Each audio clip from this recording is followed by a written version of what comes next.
Bonjour à tous, il est 13 heures. Bienvenue pour ce nouveau rendez-vous et ce nouveau jeudi de l'expérience usagée du mois d'octobre.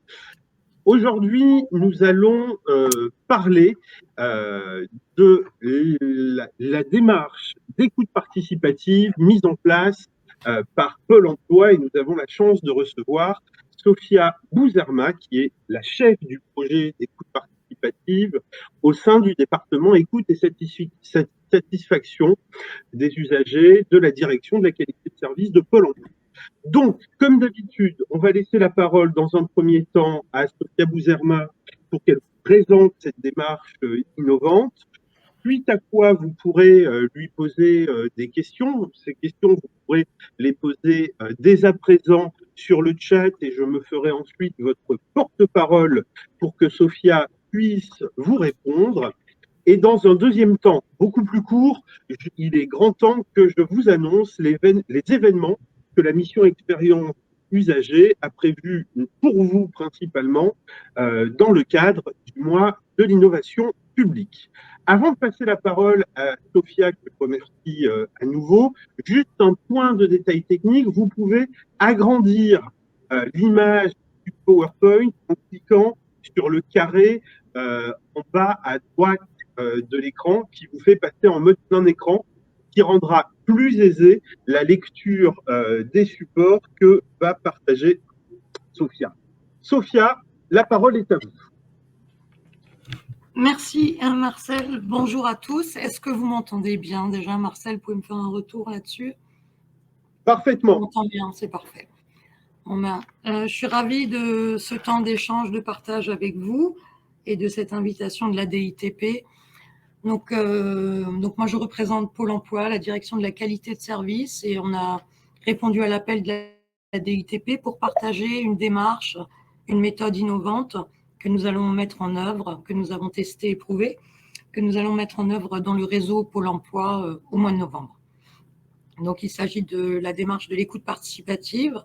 Marcel, je veux bien que vous fassiez le partage d'écran, voilà, sur l'introduction à la démarche. Donc, je vais vous présenter les caractéristiques de l'écoute participative, ses objectifs.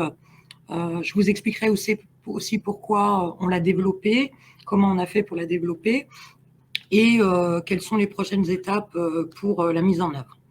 Donc, qu'est-ce que c'est que l'écoute participative? On va commencer par une présentation sur la page suivante. Donc, c'est un dispositif qui permet de recueillir la voix des usagers de Pôle emploi. Donc, nos usagers, ce sont les demandeurs d'emploi et les employeurs.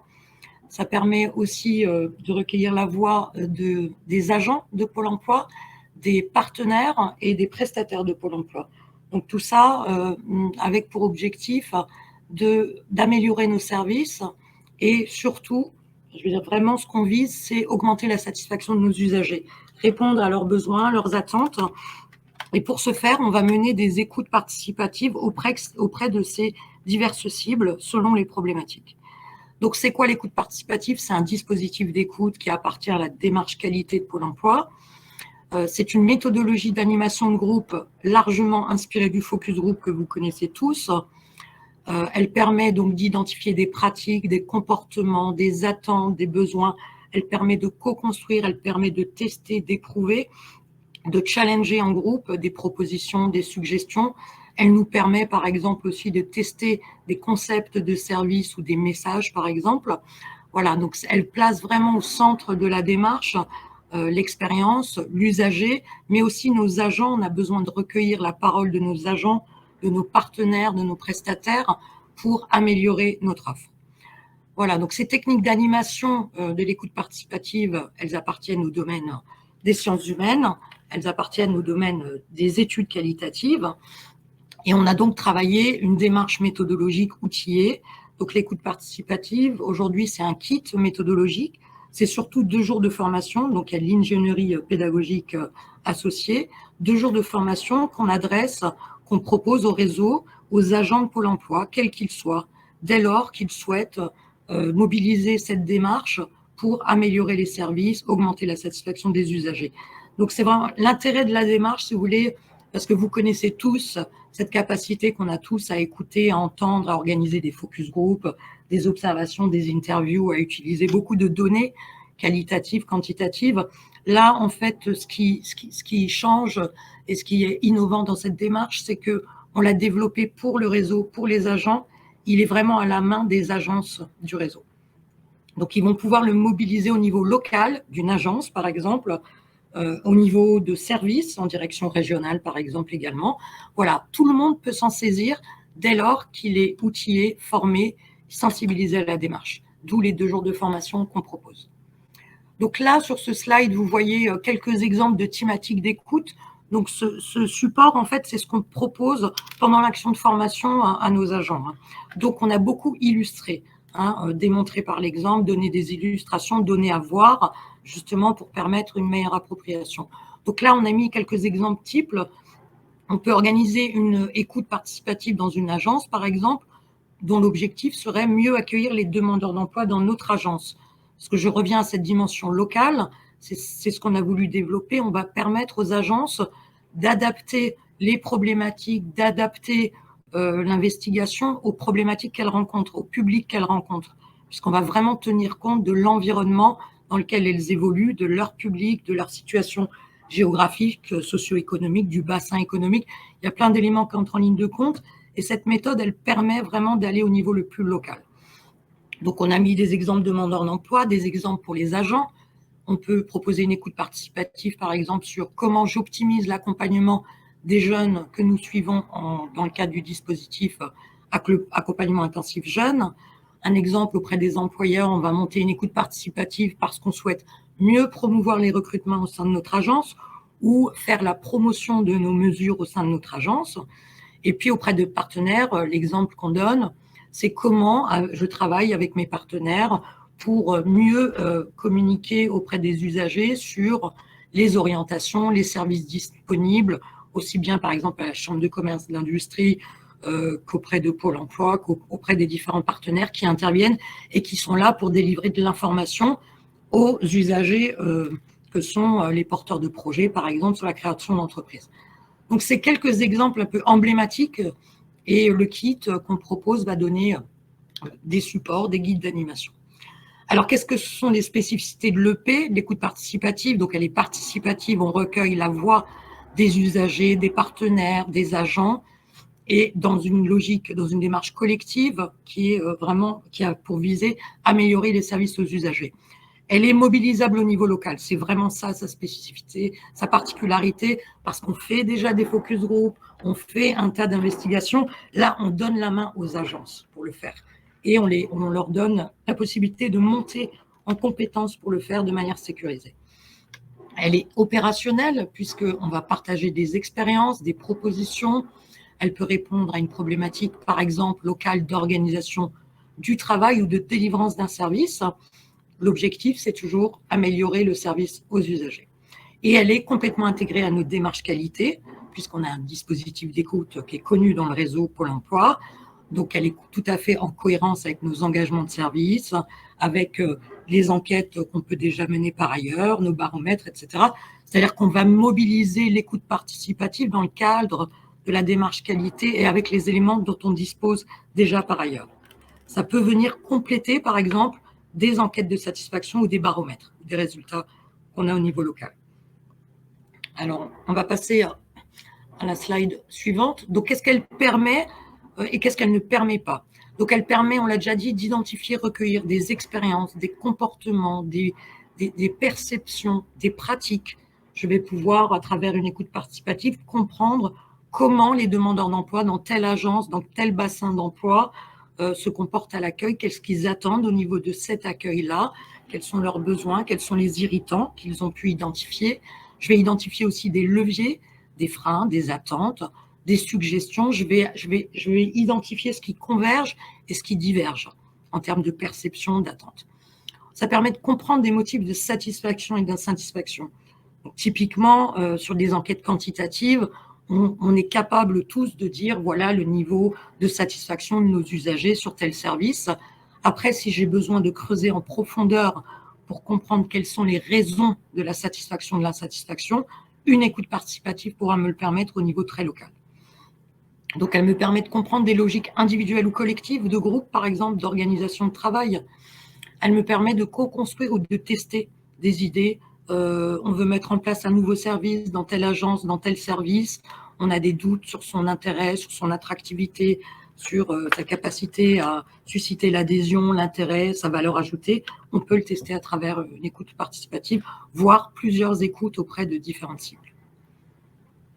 Voilà, donc qu'est-ce qu'elle ne permet pas? Donc c'est important de dire aussi ce qu'elle n'est pas pour lever tous les doutes et éviter tous les écueils. Marcel, on va passer à la slide suivante. Ce qu'elle ne permet pas, donc, c'est de quantifier des données recueillies. On est bien dans une démarche qualitative d'écoute. La démarche, elle vise vraiment à comprendre pourquoi et surtout pas combien. Si je mène une écoute participative dans une agence sur l'accueil, améliorer l'accueil en agence, et que tous les demandeurs d'emploi présents me disent « Ah, mais l'accueil ici, c'est formidable, tout se passe très bien », je ne vais pas en conclure que le niveau de satisfaction global au niveau de l'accueil est au top. Non, je vais essayer de comprendre pourquoi ils sont satisfaits ou insatisfaits. Donc, elles ne permettent pas de mesurer la satisfaction d'un groupe, évidemment, hein, c'est des échantillons faibles. On est sur des écoutes participatives environ avec, on a 8 participations sur un groupe. Et elle ne permet pas, en tout cas dans le cadre de notre démarche et des choix qu'on a fait, de mesurer la qualité de vie au travail, puisque pour cela, on a des dispositifs qui existent à Pôle emploi, qui sont des groupes d'expression, par exemple, et qui utilisent des méthodes qui leur sont propres pour travailler sur améliorer la qualité de vie au travail. Nous, notre objectif, c'est bien augmenter la satisfaction des usagers. Voilà, donc c'est bien une démarche qualitative et non quantitative. Alors, si on poursuit sur cette présentation, là, on termine en fait cette introduction sur qu'est-ce qu'on propose à nos agents en formation pour s'approprier la démarche. En fait, notre mode opératoire, il est structuré en 9 étapes. Donc, ce dispositif, on l'a construit, co-construit avec les régions, avec des agences, avec des agents, et on a travaillé ces différentes étapes pour sécuriser la démarche, pour préparer une écoute participative. Il y a plusieurs étapes. Il y a la préparation, il y a la mise en œuvre, il y a l'animation, et ensuite, il y a l'analyse et la restitution, et surtout et qu'est-ce que j'en fais maintenant de ces résultats, les enseignements partagés vraiment pour agir. C'est-à-dire que l'idée vraiment que je mène une écoute participative, c'est bien de traduire en résultats opérationnels au niveau local les attentes et tout ce que j'ai pu analyser à travers cette écoute en actions concrètes que je vais ensuite évaluer pour savoir si elles correspondent vraiment à ce qu'on a compris, à ce qui est attendu et si elles portent leurs fruits. Donc l'idée, c'est bien de capter des attentes, des besoins pour ensuite les éprouver, les mettre en œuvre, modifier l'organisation, le service pour répondre aux attentes. Donc il y a 9 étapes dans le mode opératoire. C'est la définition de l'objectif de l'écoute, c'est très important, c'est une étape à part entière. Là, on est dans de la méthodologie pure et dure, hein. Pourquoi je mène une écoute participative? Si c'est pour mesurer la satisfaction, ce n'est pas le dispositif qui convient. Je vais en utiliser un autre. Ensuite, je vais définir le rôle de chaque acteur. Donc, je vous rappelle, ce dispositif, on l'a développé pour les agences au niveau local, essentiellement. Donc, au sein d'une agence, on a des conseillers, on a des directeurs d'agence, on a des managers. Chacun aura un rôle à tenir. Bien sûr, c'est sur la base du volontariat, de l'intérêt. C'est eux qui proposent aussi des sujets. C'est eux qui identifient leurs problématiques et qui vont décider d'utiliser l'écoute participative pour explorer des besoins, des attentes, des freins. Et ils vont donc s'organiser en équipe pour décider qui va faire quoi au sein de cette écoute participative, puisqu'il va y avoir des organisateurs, des personnes qui vont s'occuper des sollicitations, des usagers par exemple, qui vont adresser des emailing de sollicitation ou des cartons d'invitation, voilà, qui vont organiser toute la séance.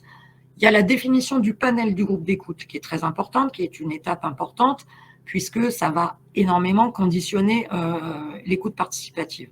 Donc, on donne beaucoup d'outils méthodologiques. Par exemple, on va insister sur, on n'est pas sur un panel représentatif, évidemment, sur 8 personnes, on ne le sera jamais. Par contre, on va viser la diversité au sein du groupe. On va s'assurer que dans le groupe de demandeurs d'emploi qu'on va réunir, on va avoir des profils très variés, parce que ce qui nous importe, c'est d'avoir des expériences très variées, voilà, autour de la table. Il va y avoir l'organisation de la sollicitation des participants, il va y avoir une étape dédiée à la préparation de la rencontre, la logistique, la convivialité du lieu. Il va y avoir toute une étape, et là on est vraiment sur du méthodologique qui porte sur la construction du guide d'animation, et c'est là qu'il y a vraiment monté en compétence avec l'action de formation qu'on leur propose. Il y a une étape sur l'animation de groupe, et là on insiste sur la posture attendue de l'animateur.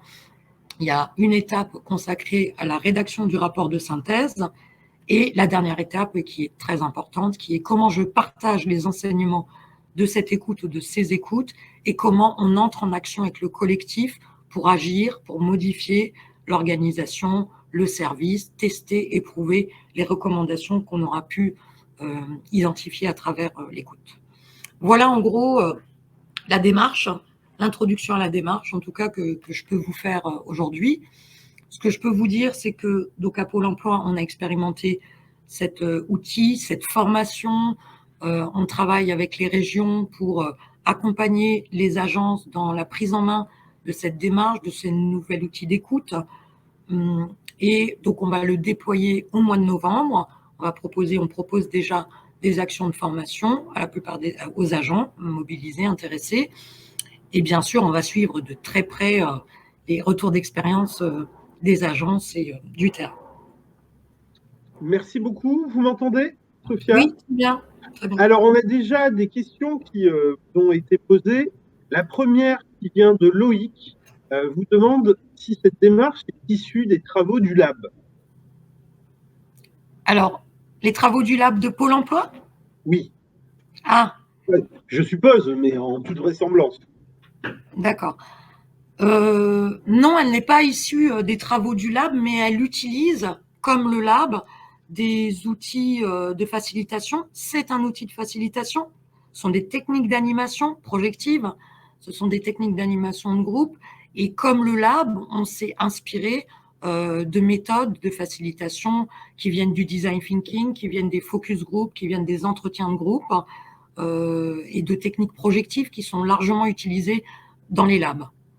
Alors, la différence, en tout cas, avec le lab tel qu'il existe à Pôle emploi, c'est que le lab n'est pas mobilisable au niveau local. Là, on donne la main, on donne la possibilité avec une méthodologie de monter en compétence sur des techniques de facilitation, d'animation de groupe au niveau local. Alors, il y a une autre question, merci de votre réponse. Il y a une autre question de Virginie Canicchio qui porte sur le temps consacré à chacune de ces 9 étapes. Est-ce que vous avez des ordres de grandeur? Oui. Puisque même si ça se lance à partir d'octobre, il y a déjà des tests qui ont eu lieu. Oui, il y a eu une expérimentation. Hein. Ça fait 2 ans qu'on travaille sur ce projet avec des modifications qui ont eu lieu, hein, justement tenant compte de la capacité à faire des agences, des ressources disponibles, de l'agilité nécessaire. Donc, en fait, dans le mode opératoire et au sein de la formation, on propose un rétro-planning qui a été calibré avec les agences, qui est issu donc des retours d'expérience des agences. Il faut compter à peu près 1 mois entre la décision de monter une écoute participative et la tenue de l'écoute participative ou des écoutes participatives. Donc, on a accompagné au sein de ma direction, on a accompagné des régions, des agences, on le fait encore et on va continuer à le faire pour les aider à mettre en place, en tout cas on l'a fait en phase expérimentale, et on a calibré à peu près à 1 mois. Alors évidemment, c'est pas 1 mois à temps plein, c'est 1 mois entre le moment où en collectif, on décide d'un objectif, on identifie la problématique, on identifie le public cible, on adresse des sollicitations, des invitations.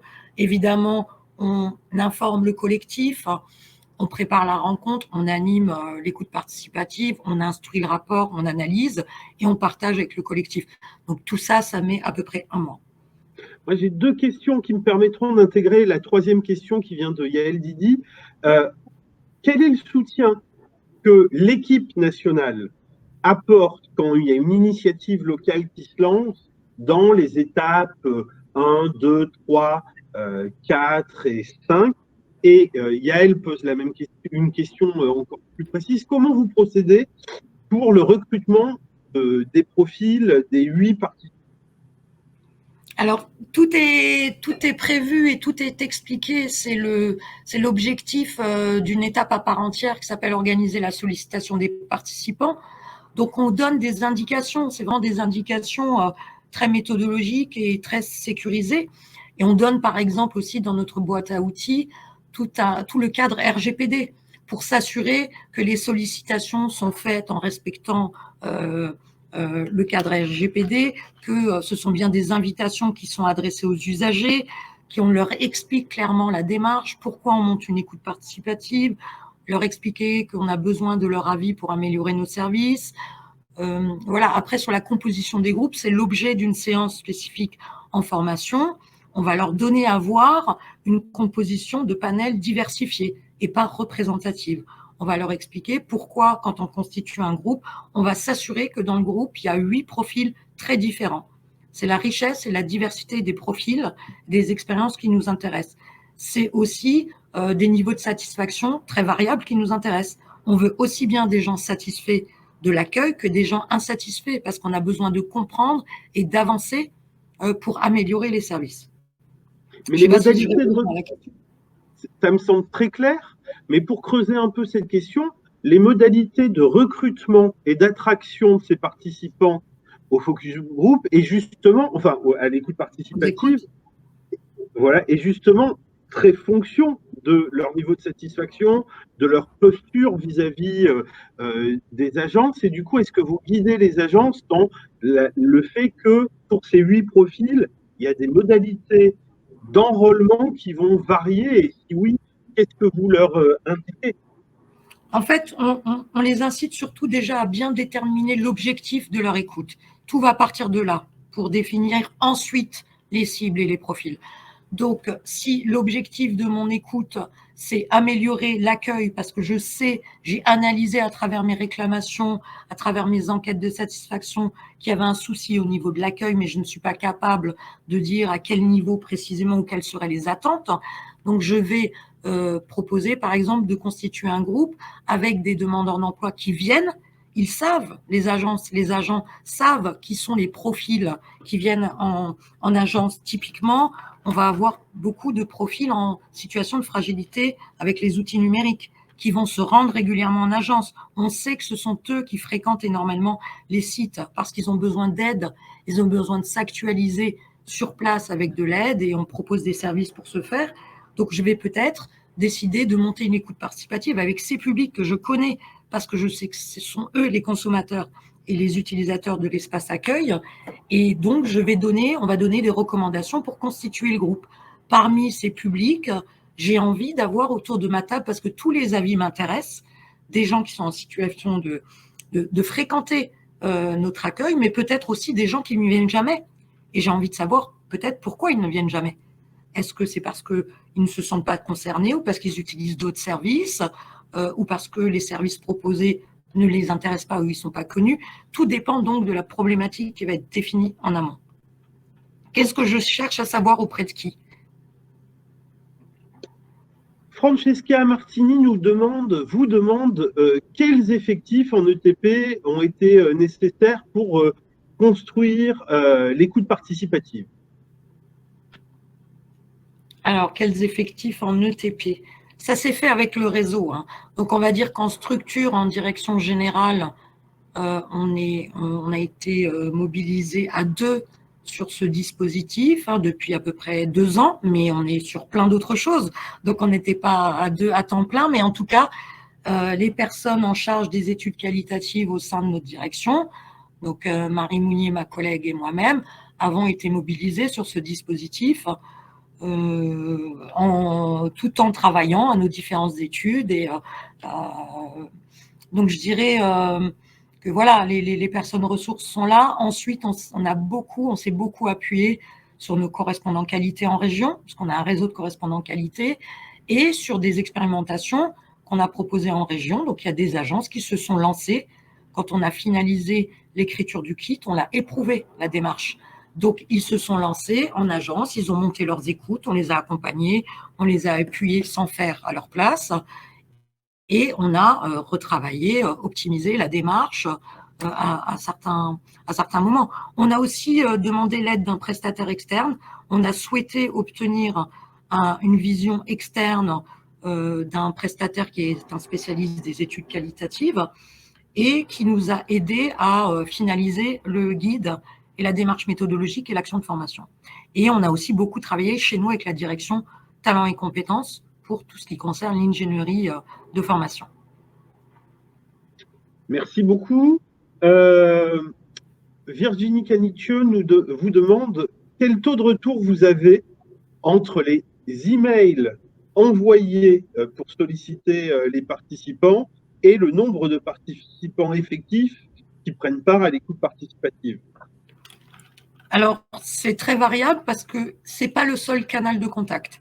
Ce qu'on préconise dans notre démarche et dans le kit aux agences, c'est de solliciter les agents des collectifs pour qu'eux-mêmes sollicitent les demandeurs d'emploi, aussi bien à l'accueil, en accueil physique. Alors, on travaille sur des flyers, des cartons pour faire la promotion du dispositif et expliquer aux usagers ce qu'on va faire, pourquoi on monte des écoutes participatives et qu'on a besoin de recueillir leur avis. Une précision importante, par exemple, on insiste, et c'est tout à fait le cas, comme dans toute étude, c'est anonyme et confidentiel. Donc, ils peuvent y aller en toute confiance. C'est très important d'expliquer tout ça. Donc, les sollicitations, elles vont se faire en présentiel.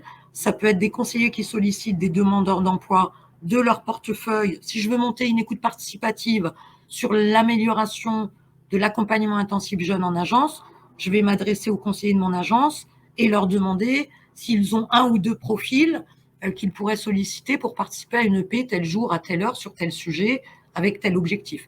Donc, on fait beaucoup de pédagogie et de com pour expliquer la démarche aux usagers, leur donner envie d'y participer, et aussi on donne la possibilité, on incite les agences à communiquer au niveau local sur la démarche et aussi sur les résultats de la démarche.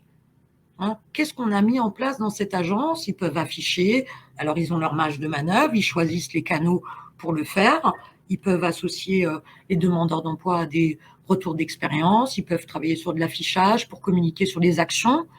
C'est très important de donner à voir les résultats. Merci. Pour ma part, moi j'ai 3 questions. La première, c'est dans l'accompagnement. Est-ce que ça fait pas peur dans les agences d'avoir à animer, quand c'est une initiative qu'ils prennent, hein, mais une fois que ça se concrétise, on s'apprête à passer de l'étape 6 à l'étape 7, est-ce que c'est pas anxiogène pour eux d'avoir à animer cette réunion avec les participants? Et m'amène à une sous-question: quel est l'appui méthodologique que vous leur donnez sur la gestion de la prise de parole, etc. Et la question que je vous pose là-dessus, c'est: est-ce que c'est très cadré ou est-ce que vous les formez surtout sur la posture à avoir sans crypter, pour faire référence au dernier jeudi de l'expérience usagée, la séquence? Ça, c'est la première question. Elle est longue, la question, hein. Il y a plusieurs questions dedans. Alors, ce que je comprends, en tout cas, on donne beaucoup d'indications et c'est vraiment une action de formation sur laquelle on va beaucoup insister sur la posture de l'animateur. Donc la posture, c'est la bienveillance, c'est la neutralité. Je n'utilise pas ma posture et mon rôle de conseiller pour échanger avec les demandeurs d'emploi. Je suis là pour les inciter à s'exprimer. Je n'ai pas d'avis sur la question, sur le sujet que nous sommes en train d'évoquer, par exemple. Donc, on leur donne des outils. Ils ont aussi, au sein de notre dispositif de formation en interne, beaucoup d'outils formatifs qui leur permettent de travailler sur l'agilité, la facilitation, l'animation de groupes de créativité, etc. Tout ça, on l'a déjà diffusé dans le réseau. Là, on arrive à point, on va dire, avec notre dispositif, parce qu'ils sont déjà sensibilisés à cette démarche d'écoute. Il y a des labs, il y a l'agence de demain, il y a Performance par la confiance. Enfin, on a un certain nombre de programmes et qui ont déjà infusé, distillé dans le réseau. Les agents se lancent déjà dans les écoutes. Les agences font des focus, font des labs, ils animent des sessions. Là, on leur donne de la méthode, de l'outillage et on leur permet de monter en compétence sur le sujet parce que le risque, c'est qu'ils ne soient pas suffisamment armés pour recueillir cette expérience, ou qu'ils ne soient pas à l'aise dans l'animation, justement, ou qu'ils ne sachent quoi faire de griefs qu'ils pourraient récupérer lors d'une session. Ce qui arrive souvent, et c'est recherché. C'est l'objectif. C'est que les gens puissent s'exprimer très librement sur ce qui fonctionne et ce qui ne fonctionne pas. Donc, il ne faut pas le prendre pour soi à titre personnel.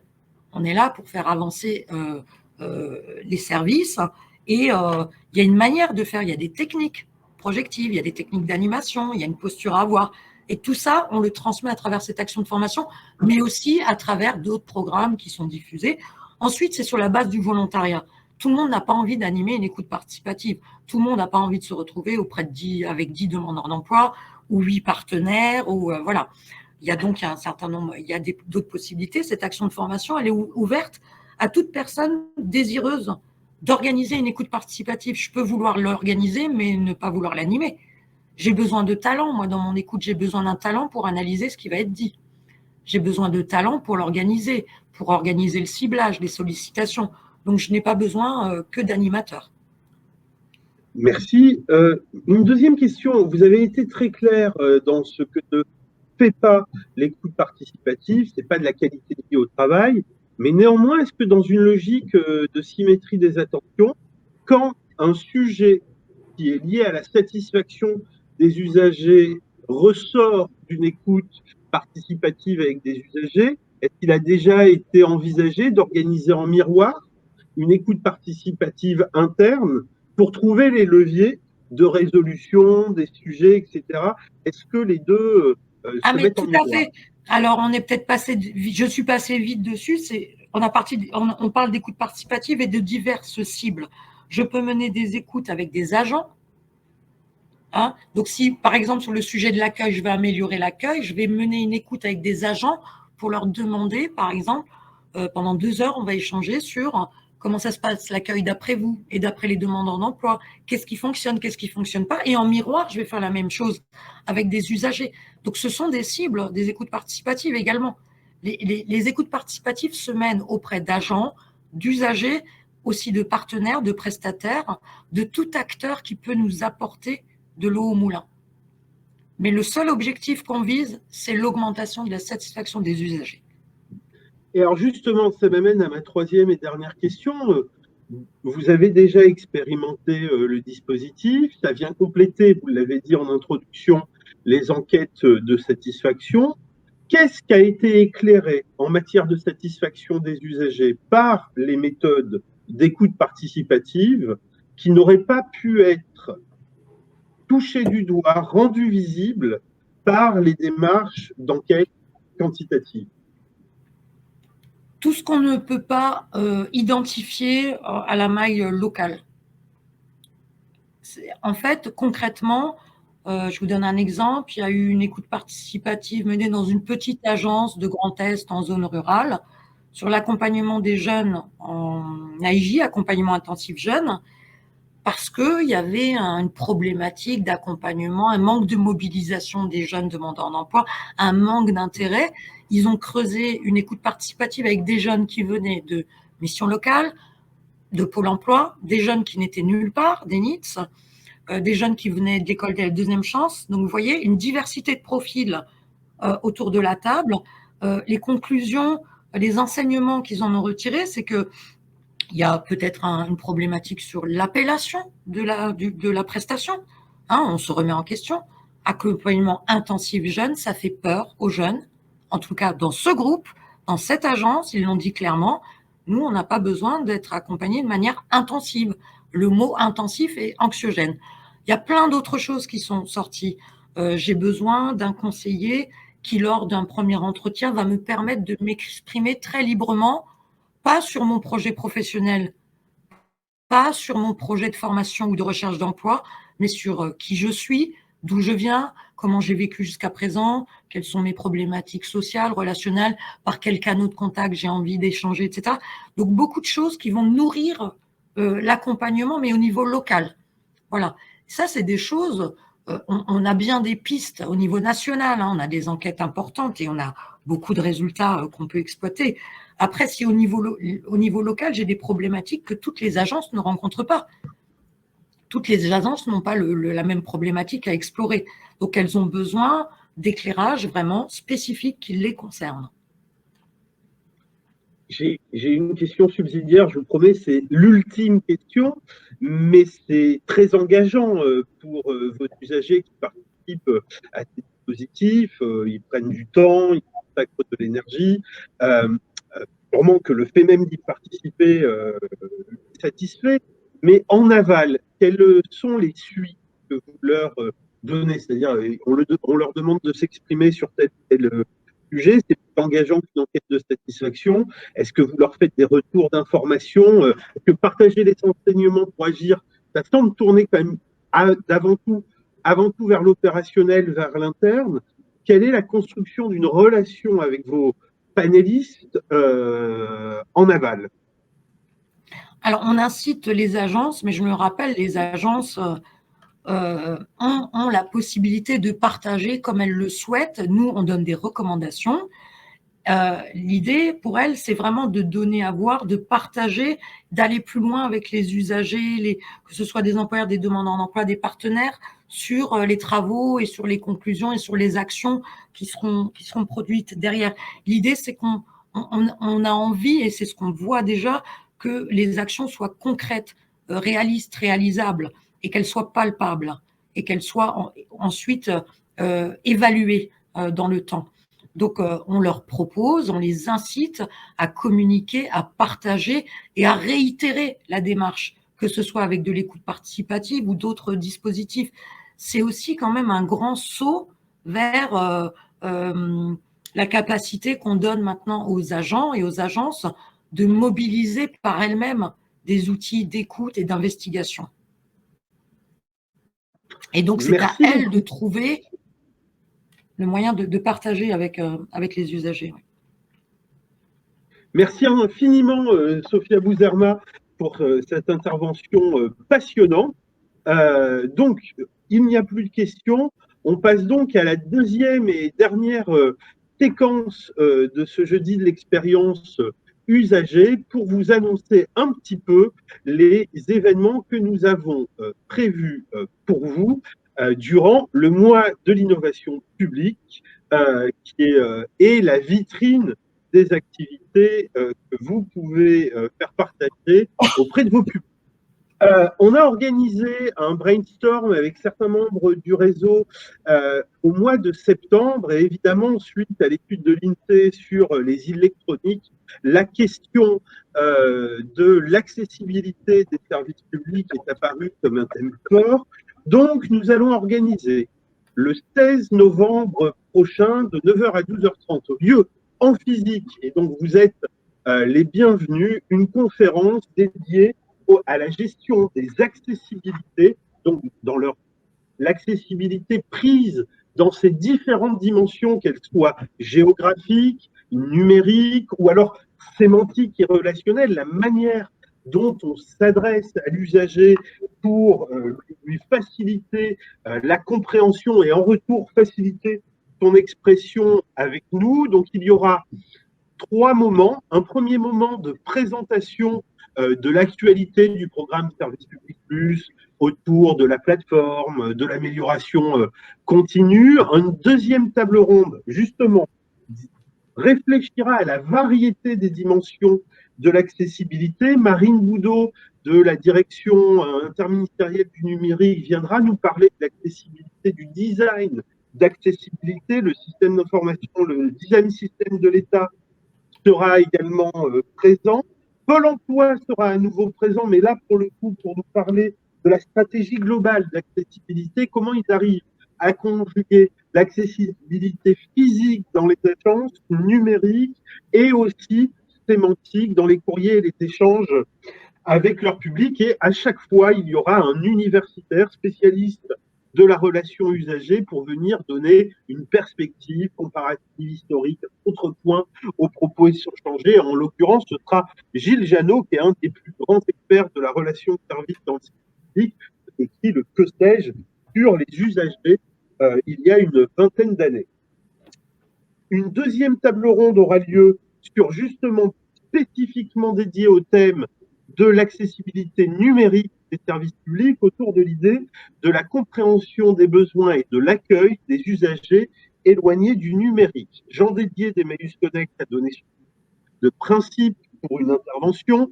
Dominique Pasquier, qui est sociologue, directrice de recherche au CNRS, a donné son accord. Elle est spécialiste des pratiques numériques des classes populaires et France Service devrait également participer. Point le plus important, de 11h30 à 12h30, je l'ai déjà annoncé en côté opérationnel la semaine dernière, nous sommes en train, pour compléter les formations SP+, qui trouveront, dont les derniers modules paraîtront en décembre, nous sommes en train de concevoir un serious game sur le programme Service Public Plus pour vous donner des éléments qui seront à la main justement des réseaux pour pouvoir faire travailler vos équipes sur les questions de confiance et de bienveillance dans la relation de service. Mais pour que ce jeu soit réaliste et crédible dans la mobilisation de vos équipes, il faut qu'il s'appuie et qu'il scénarise des cas qui soient concrets et qui ressemblent à du vécu. Et c'est pour ça que votre participation à ce test le 16 novembre sera extrêmement précieuse pour qu'on puisse aller vers la finalisation du Serious Game à la rentrée du mois de janvier. L'inscription est d'ores et déjà ouverte et donc vous avez vous y inscrire dès tout à l'heure. On se retrouvera également le 18 octobre, dans le slide, le 18 novembre à 13h pour un jeudi de l'expérience usagée spécial mois de l'innovation publique, dans la mesure où ce jeudi de l'expérience usagée sera exceptionnellement ouvert à un public un peu plus large. Et l'enjeu, ce sera autour de la présentation de Julia Colomba de la Caisse nationale des allocations familiales, de présenter dans un premier temps la stratégie globale très complète de relations de service au sein de la Caisse nationale et des CAF, et d'aboutir à la présentation du projet de connexion à la personne qui est en cours. Il sera possible, puisqu'on pose la question, d'assister à distance aux différents événements qui seront retransmis, mais évidemment pour la partie test du Serious Game, ça ne peut pas se faire à distance parce que malgré l'icône que je vous ai mis sur les slides, ce Serious Game sera low-tech, donc il ne sera pas accessible en ligne. Cela m'amène au troisième et dernier événement autour de la question de la confiance, qui est au cœur du programme Service Public Plus. Et on va organiser une conférence en 3 temps. Un premier temps pour creuser les fondements de la notion de confiance et aussi voir comment les différentes étapes, puisque la confiance est à l'agenda de la réforme administrative dans une variété de pays de l'OCDE. Donc, on va faire venir des experts de la question de la confiance. On a beaucoup de chance que Geert Booker, un des plus grands spécialistes, qui est un professeur à l'université de Leuven en Belgique, a accepté d'intervenir. Il a beaucoup écrit à la fois sur la politique de réforme de l'État et sur la question de la confiance. Et il va nous donner les fondements de cette notion-là. On fera venir également d'autres experts dont on attend la confirmation, mais toujours avec cette idée de dire la confiance, qu'est-ce que c'est et comment ça se décline dans les pratiques opérationnelles. Et suite à cela, nous aurons 2 tables rondes, une centrée sur la confiance dans les agents et l'accompagnement du changement de posture.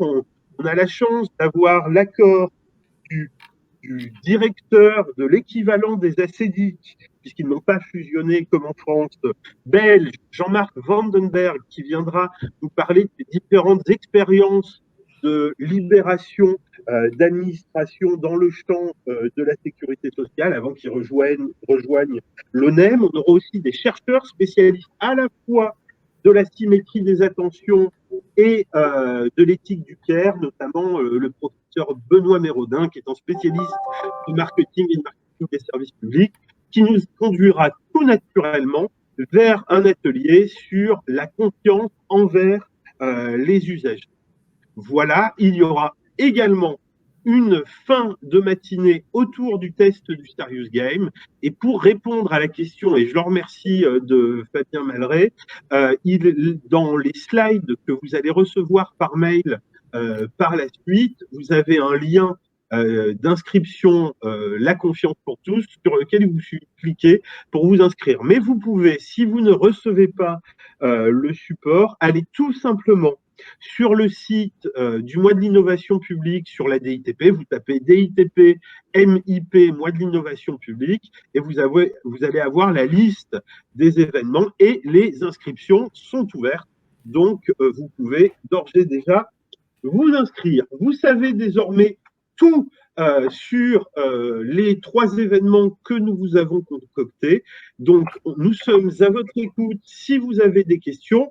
Et plus largement, on commence à préparer, comme je vous l'ai dit précédemment, il n'y aura pas de jeudi de l'expérience usagée au mois de décembre, puisque les jeudis de l'expérience usagée ont systématiquement lieu le 3e jeudi de mois, et ça tombera un 23 décembre, une période qui est peu propice à nos échanges. Donc, on commence à réfléchir aux thématiques liées au jeudi de l'expérience usagée des mois de janvier, février et mars. Et rappelez-vous, on fait ça pour vous être utile. Donc, si vous avez des attentes sur des questions méthodologiques, des approches plus globales, on vous organise des retours d'expérience, tantôt universitaires, tantôt du privé, tantôt des membres du réseau, ou si vous voulez partager avec les collègues des initiatives que vous avez développées et qui vous semblent de nature à accompagner et à améliorer le travail des collègues, nous sommes en permanence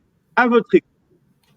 Il y aura effectivement alors pour répondre à la question de Vanessa Bertrand, il y a des événements dans différentes régions.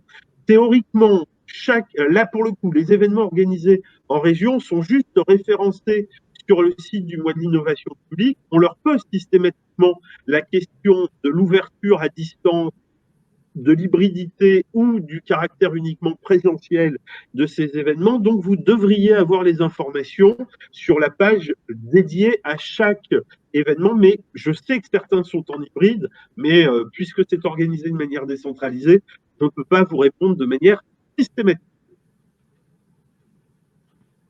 S'il y a d'autres questions, je reste à votre écoute.